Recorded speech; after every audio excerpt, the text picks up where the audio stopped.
The desert stretched like an endless sea of sand and rock, where the wind whistled dryly and the sun beat down with the force of a hammer. There, in a forgotten strip of land, lived Elias, a solitary rancher who had learned to trust his horses and the edge of his knife more than the word of other men. Elias was not rich, nor was he poor. He had just enough to get by. A small corral with 3 scrawny cows, a strong and docile horse that he treated like a companion, and a wooden cabin hardened by years of storms. His life was hard, but it was honest. Every day he rose before dawn, fed the animals, checked the fence, and then rode the borders of his land. He didn't look for trouble and didn't accept favors. He knew that in those lands, the price of help could be more expensive than betrayal. That's why he stayed out of conflicts between settlers and native tribes. He had seen too much blood spilled over disputes that seemed to never end and was not willing to be dragged into them. In the nearby town, they also knew him as a reserved man. He went every 2 weeks to buy what he needed: flour, tobacco, and some gunpowder. He didn't speak more than was necessary. Some considered him surly. Others simply knew he was a man who preferred solitude over hypocrisy. Indeed, Elias found peace in the silence of the desert, where he could only hear the murmur of the wind and the thud of his boots against the ground. The nights were the only thing that broke him a little. In the solitude of his cabin, with the fire crackling in the fireplace, he sometimes remembered a different life, a young wife he had lost years ago to a fever. Since then, he hadn't let anyone else into his heart. He had sworn never to trust anyone again, because in those lands, trust was the shortest path to death. Still, Elias had not lost his sense of what was right. He believed in honest work, in the value of a promise, in the duty not to turn your back on someone in need. He was a righteous man in a crooked world, although he was becoming increasingly isolated in his own solitude. That afternoon, as he rode by a dry creek bed in search of water, he could not imagine that his own principle, that of not abandoning anyone, would be put to a brutal test, forever changing the course of his life. Elias had ridden farther than usual that night. The sky was clear, with the moon spread over the desert like a silver lantern, and the cool evening air offered a respite after a scorching day. He carried his rifle slung over his shoulder, alert to the sounds of the wilderness, though he expected nothing more than the hoot of a coyote or the rustle of dry branches under his horse's hooves. But upon reaching a creek, he stopped the horse. The wind seemed different, more burdened, and then he heard a moan. It was brief, barely a murmur in the night, but it was enough for his hand to rest on his rifle. He advanced slowly, every muscle tense, and then he saw her. A young Native American woman was lying on the wet stones, her skin marked with blood and her eyes closed, as if she were barely clinging to life. Her buckskin dress was torn, and on her right arm there was a deep, open wound that was slowly bleeding. Elias felt a pang in his chest. He knew what this meant. If someone from town saw him carrying an injured native woman, they would accuse him of collaborating with the enemy, and if the native people themselves found him with her, they would consider him an aggressor. Either way, he was trapped. He looked at her for a long moment, hesitating. He could turn around, leave her there, and no one would ever know he had seen her. It was the most prudent thing to do, what his survival instincts screamed at him. But at the same time, the promise he had always carried, not to turn his back on someone in need, resonated within him. He dismounted, knelt beside the young woman and touched her face. It was hot, burning with fever, and she was breathing with difficulty. She opened her eyes for just a second, dark and bright, filled with pain and distrust, before closing them again. "So be it," Elias murmured, feeling his destiny change with those 2 words. With effort, he lifted her into his arms. She was lighter than he expected, almost like carrying a sack of corn, although the stiffness of her wounded body made it difficult for him to move. He placed her on the back of his horse, securing her with a blanket so she wouldn't fall, and mounted behind, wrapping an arm around her while holding the reins with his other hand. The horse advanced with a steady pace, kicking up dust in the night. Elias clenched his jaw, feeling that every foot of the way took him farther from his quiet life and pushed him toward unknown territory.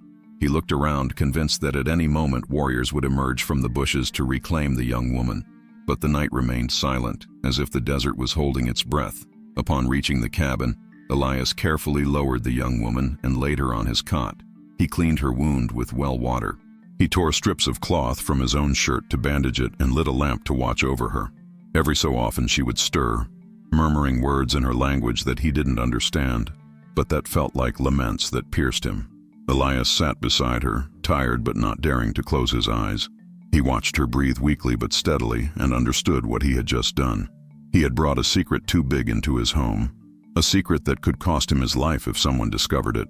The silence of the night settled once more, but it was no longer the same. Elias knew that the real danger had just begun. The first light of dawn was seeping through the cracks in the cabin when Elias heard a movement behind him. He had fallen asleep in the wooden chair with his rifle leaning against the table and the oil lamp almost extinguished. He opened his eyes, startled, and saw her. The young Native American woman was awake. She had sat up on the cot with her back straight and her dark eyes fixed on him. They were intense eyes, filled with something Elias couldn't decipher at first. Fear, yes, but also a strange brightness, a living distrust that cut through him as if she wanted to read his deepest intentions. "Calm down," he said in a low voice, raising his hands to show he had no weapons. "You're just hurt." She didn't respond. She was breathing rapidly, looking at every corner of the cabin, like a cornered animal searching for an escape.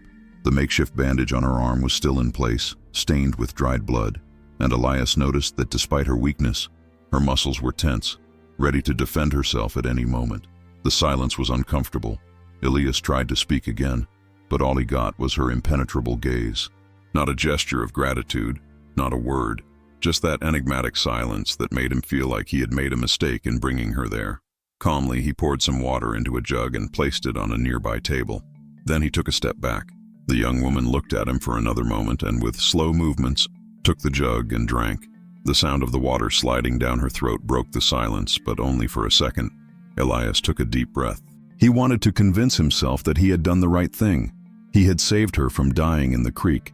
He had given her shelter, and now she was under his roof. Nothing bad could come from an act of compassion. Or could it? The young woman, on the other hand, seemed to think otherwise. Every time he moved, her eyes followed him as if she were measuring the distance between them, as if she were calculating if she could reach him with her hands before he could reach the rifle. Her distrust was so palpable that Elias felt like a stranger in his own home. He decided to go outside for a moment to give her space. When he opened the door, the fresh desert air hit his face. He walked to the well, but he couldn't get her gaze out of his mind. There was something more in her silence, something that wasn't simple fear. It was as if she knew something he didn't. When he returned, he found her sitting on the edge of the cot. She hadn't tried to escape, even though the door had been left open. That made him even more disconcerted. Why hadn't she fled? The young woman watched him again, and then looked down at her bandage. With her free hand, she traced a strange gesture over the cloth, like a symbol. She murmured words in her language, barely a whisper, and Elias felt a chill.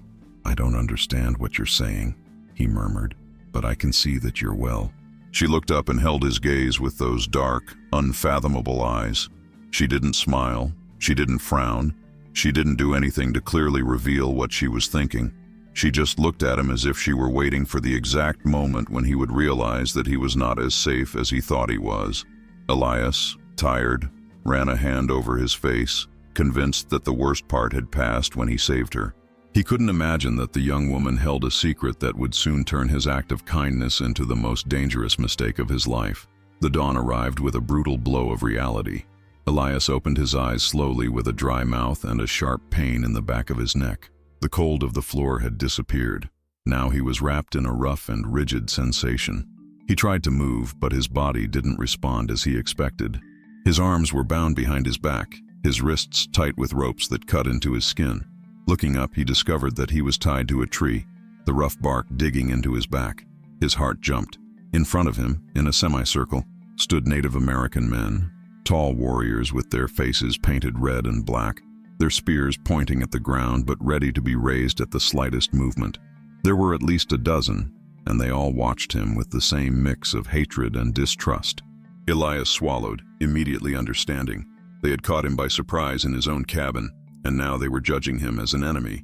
The young woman was standing a few feet ahead, her arm still bandaged with the cloth he himself had put on her. Her eyes were no longer those of a helpless victim, but those of someone who belonged to that circle, someone who knew she was protected by her own people. Elias felt the ground give way beneath his feet. What he had believed was an act of compassion was turning into his condemnation. One of the elders took a step forward. His gray hair hung in long braids, and his wrinkles seemed carved in stone. He spoke in his language, but Elias understood enough from the gestures and accusing looks. They pointed at him, then at the young woman, then at the horizon, as if they were tracing the story of a kidnapping with words. "No!" Elias shouted in a broken voice. "I found her wounded in the creek. I only helped her." No one answered. Some warriors grunted, tightening their spears in their hands. The elder spoke again in a deep voice, and Elias understood the message, even if he didn't understand every word. They were accusing him of having taken her against her will. The young woman turned toward him. Her eyes were a dark abyss. She didn't say anything, not a word to defend him, not a gesture to show gratitude. Her silence was heavier than any accusation. Elias felt a bitter rage rise in his throat. "Tell them the truth," he begged. "Tell them I saved your life." But she remained silent, as if her voice were chained, or worse, as if she had chosen not to speak on his behalf. The warriors approached, checking the ropes that held him. One of them passed the blade of his knife just over his cheek, a clear warning of what could happen to him. Elias closed his eyes for a moment, fighting against despair. The memory of his quiet life, of his lonely routine, now seemed like a distant dream. The compassion that had moved him the night before had become an unforgivable offense. To these men, he was not a savior. He was a thief, an enemy, a traitor who had to pay for having touched what didn't belong to him. Elias took a deep breath, tied up, surrounded, with no voice to defend him. He understood that his fate was no longer in his hands, and that the young woman, the very person he had saved, was the key to whether he would live or whether his kindness had condemned him forever. Elias struggled uselessly against the ropes that bit into his skin.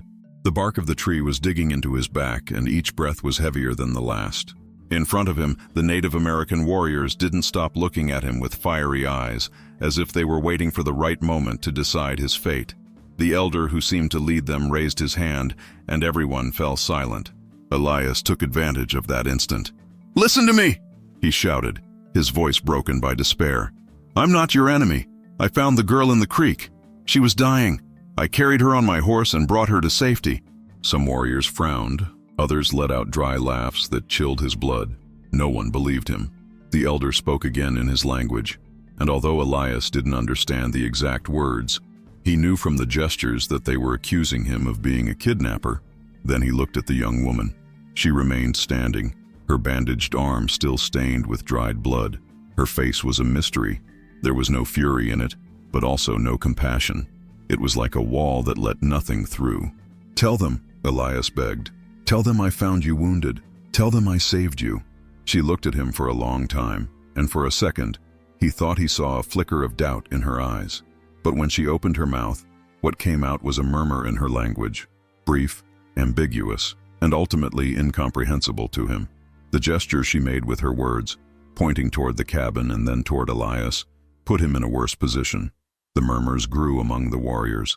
Some looked at him with renewed hatred. Others seemed confused, but they all judged him. Elias understood with a knot in his stomach that the young woman was not going to save him. Her silence and half-truths were sinking him further with every moment. "It wasn't like that," Elias shouted, desperate. "I'm not a thief of women. I'm not a killer." The elder raised a staff adorned with feathers and with a grave voice declared something that even without translation resonated as a sentence. The warriors responded with a roar, raising their spears. Elias felt a cold sweat run down his forehead. They were condemning him. However, not everyone seemed to agree. Two young men spoke to each other in low voices, glancing at the young woman. An older woman with gray hair and skin marked by deep wrinkles intervened with firm words, as if asking for calm. The tension grew until the elder hit the ground with his staff again. Elias understood. His life was being debated.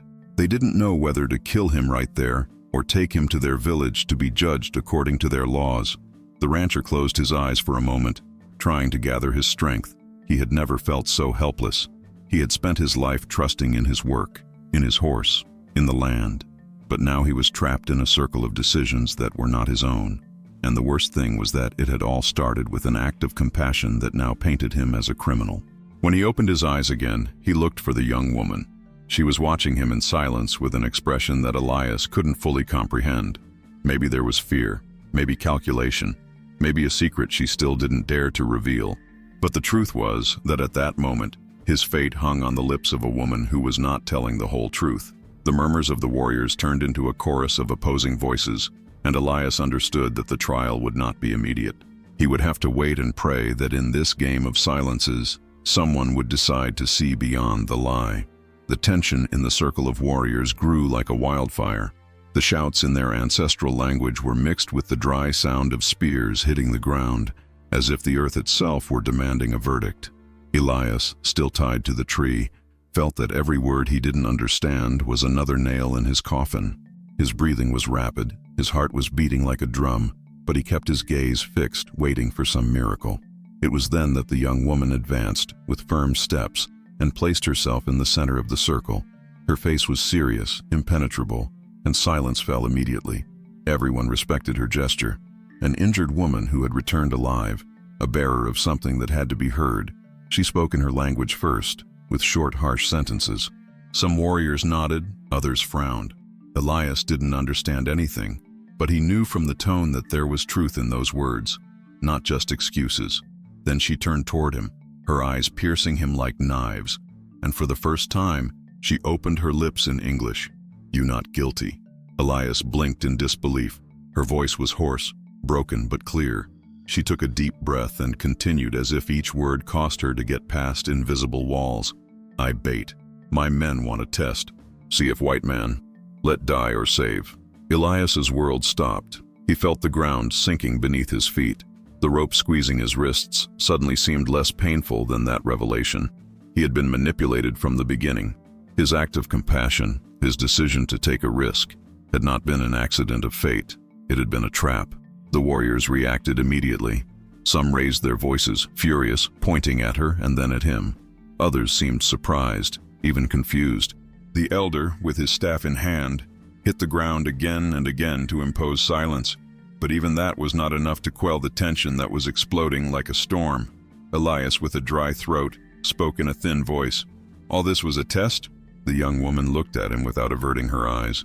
There was no guilt in her gesture, only a kind of bitter firmness. "They want to know. They want to see if white man has a heart.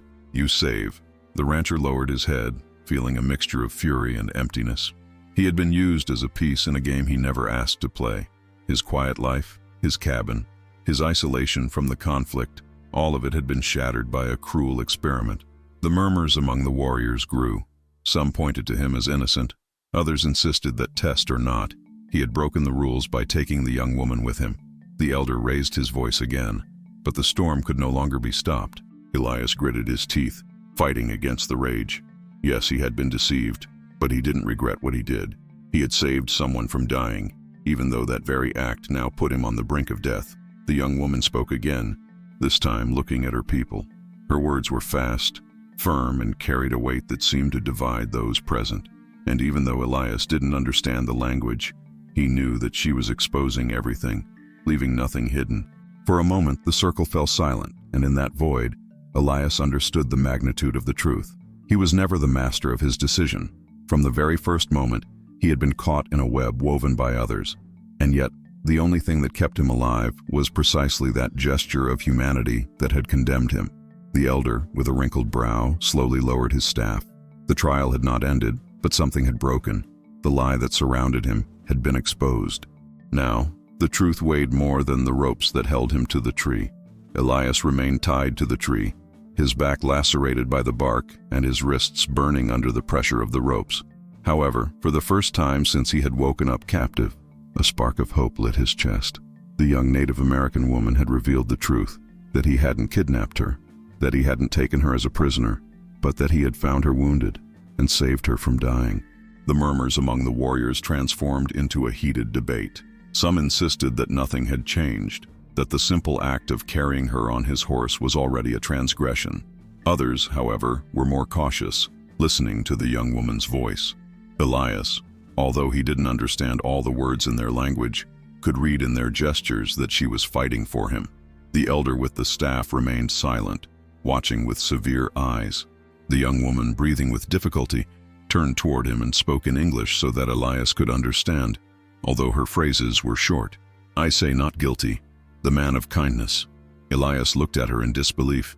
The hardness of her face had not softened, but her voice carried a different nuance, almost as if she recognized that At least on this point, he didn't deserve to die. "Tell them the truth," Elias insisted, his voice trembling. "Tell them I'm not your enemy." She nodded, returning to speak in her language. Her tone was firm, almost defiant. The warriors listened attentively, although some snorted with rage, and one of them hit his spear against the ground as if he wanted to interrupt her. Elias, tied up, felt his breathing become lighter. Perhaps the young woman had understood that he had only acted out of compassion and that he was now paying an unfair price. Perhaps her word would be enough for them to free him. He imagined for a moment the moment they would cut the ropes, the relief of feeling his arms free, the return to his cabin with the memory of this nightmare turned into a warning. But something didn't fit. With every phrase the young woman uttered, her eyes were not only directed at the elders, but they were also glancing at him. It wasn't a look of hatred nor of tenderness, but something more complex, a mixture of recognition and calculation, as if, in addition to defending him, she was also measuring how much she could trust him, or how far she could use her word to move both of their destinies. The elder hit the ground with his staff, imposing silence. He approached the rancher a few steps and watched him intently. Then he turned to the young woman and spoke to her in a low voice, although the tone sounded full of reproach. She responded quickly, with a firm voice, but her hands were trembling slightly. Elias noticed this, and a chill ran down his body. There was something strange about all of it. Yes, she was defending him, but she didn't seem to be doing it just out of kindness. There was a weight behind her words, a secret that she was not revealing completely. Still, when the elder raised his staff and the murmurs subsided, Elias allowed himself to believe that the sentence might lean in his favor. The circle of spears was no longer so closed around him. Death seemed to have moved away, although not entirely. For the first time, Elias breathed with a fragile hope. He believed that perhaps he would survive, that the young woman's voice would save him. But in the depths of his instinct, that inner voice that had saved him from so many misfortunes, something was telling him that the story was not yet written, and that the truth was still hidden under the enigmatic silence of his defender. The circle of warriors remained silent when the elder raised his staff one more time. Elias, his wrists burning under the ropes, held his breath. Everything indicated that the young woman's word had had an effect. She had defended him. She had called him a man of kindness, and even the most hostile warriors seemed less sure of wanting to run him through with their spears. The elder walked slowly around him, his steps firm on the dry earth. He watched him as one watches a strange object, as if he wanted to find a truth in his eyes that words could not give. Then he stopped in front of the tree and spoke in a deep voice that resonated in the air like contained thunder. Elias did not understand the language, but he immediately understood from the reaction of the others. Some warriors nodded, others were surprised, and the young woman's eyes opened with a flash of disbelief. The elder had not agreed to free the rancher, but he had not ordered his immediate death either. He had chosen another path. One of the men translated the essentials into English with a harsh tone. "We do not decide. She does not decide. You do not decide. The land decides." Elias felt a chill run down his spine. "What do you mean?" he asked in a broken voice. No one answered. He only heard the whistle of a knife cutting through the air, and suddenly his arms were free from the tree. The relief lasted only a moment because they immediately held him again, tightening the ropes firmly. But this time, they dragged him out of the circle. The young woman tried to intercede. She spoke quickly, her words firm, but the elder raised his staff without looking at her. There was no room for discussion. They led him down the hill toward the heart of the desert. Elias struggled, but each tug of the ropes weakened him more. The sun was already beginning to heat up, and the dry air was burning his throat. Finally, they tied him to another solitary tree in the middle of a plain where there was not enough shade to protect him. The elder spoke one last time. The translator, in a rough voice, looked him straight in the eyes. "If the sun kills you, the land will have decided. If the night leaves you alive, the land will have spoken." Elias swallowed, his heart racing. He understood with brutal clarity that his fate was no longer in the hands of men. He would not be executed by spear or arrow, but he would not be freed either. They had left him a prisoner of nature, condemned to face the relentless heat of the day and the deadly cold of the night. The young woman watched him from a distance. Her face was hardened, but in her eyes there was a strange glint, a mixture of rage and powerlessness. Elias wanted to yell at her, to beg, to demand an explanation, but he held back. Something in her gaze told him that even she could not change what had been decided. The circle of warriors disappeared into the dust, leaving him alone. The silence of the desert enveloped him, broken only by the buzzing of insects and the whistling of the wind, tied up with his skin burning under the relentless sun. Elias understood that his act of compassion had not been forgotten but had been transformed into a sentence. It would not be human justice that dictated his end, but the brutal indifference of the earth itself. And as the sand heated up under his boots and the horizon stretched out with no promise of salvation, one certainty pierced him. Sometimes in the Old West, kindness was not repaid with gratitude, but with the relentless weight of an open fate. The rancher's story reminds us that in the Old West, compassion did not always bring a reward. Many times it became a burden that could cost a man his life. Elias only wanted to help an injured young woman, but he discovered that in a world governed by fear and distrust, acts of kindness could also be transformed into chains. His fate remained open, tied to the land itself, making it clear that there are decisions that mark one forever, even when they are born from the heart. If this story captivated you, don't forget to like it, share it with your friends and family, and write to us in the comments about what part impacted you the most. We love to read what you think. Also, we invite you to subscribe to the channel and watch our other tales of the Old West, full of unexpected twists, intense emotions, and deep reflections.